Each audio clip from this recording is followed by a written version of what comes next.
Really would be full. Nakita ko na lang umiyak si mama sa kwarto at nalamang hindi na pala babalik si papa. So nag-ibang bahay lang po si papa, hindi po siya namatay. I felt heartbroken.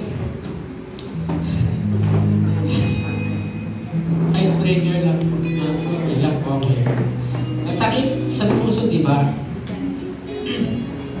Knowing na may kulang na sa pamilya. So after a couple of years, nakaget over ako. I was even excelling in my academics, and it's all by the grace of God. I was first during my first year high school and first in second year high school. During a family reunion, nagulat ako na bumalik si Papa. Siyempre, di ko alam kung anong mararamdaman ko.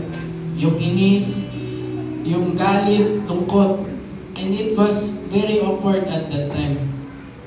So, skipping ahead, umalis naman si Mama kasi yung bahay na tinitirahan namin noon is dun sa side ni Papa. So, my mother took my younger brother and my older sister at that time was already in college. And nagbo-boarding house na siya that time, so naging mag-isa ako sa bahay. My father would still go away or do whatever business he can think of. So most of the times mag-isa ako sa bahay.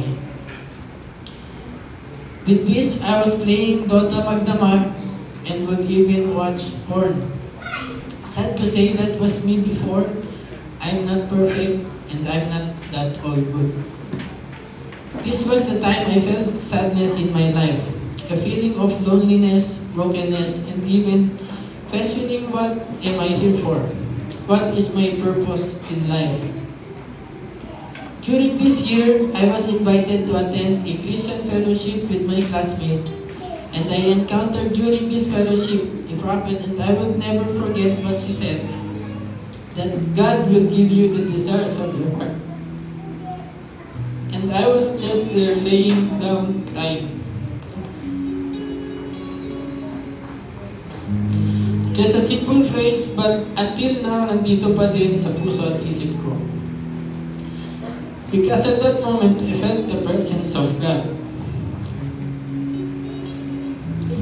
Third year high school, I lost interest in my academics, not because I got lazy or frustrated with my situation,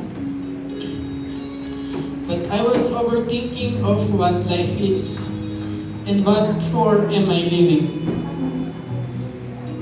So, sa hindi nakakaalam, grabe yung pag-overthink ko sa punto ng depression and anxiety.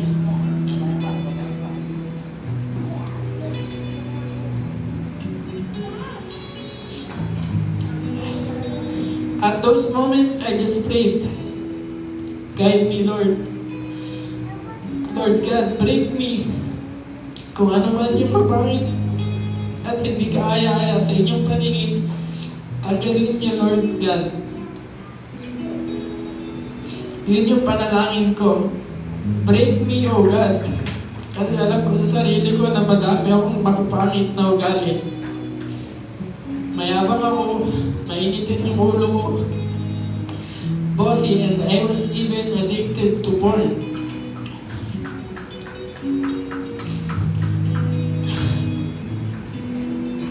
The moment that I let God take control of my life, it goes like this. So isang graph, pababa, pataas, and a lot of sideways and challenges. God broke me and renewed me, and He keeps on renewing me every day. Kasi sa totoo lang, I keep on failing Him.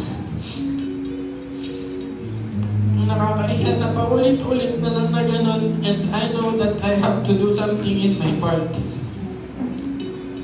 Sabi sa Psalms 51 verse 10, create in me a clean heart, O God, and renew a right spirit within me.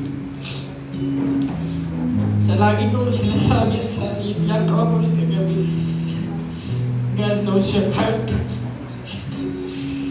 Sorry, hindi ko na-explain kagabi kasi sobrang antok ako.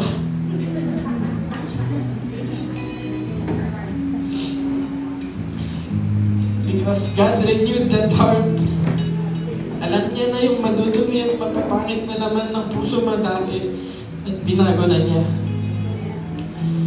God has been so good to me. Even sa pagpasok ng academy, never left my side. And surviving a military school isn't a joke. Sa mga nakakalam, I took the entrance exam in 2016. So, alam na naman yung mga trending ngayon, yung 2016 na throwback. Ito yung throwback ko. I was very skinny and so small that time.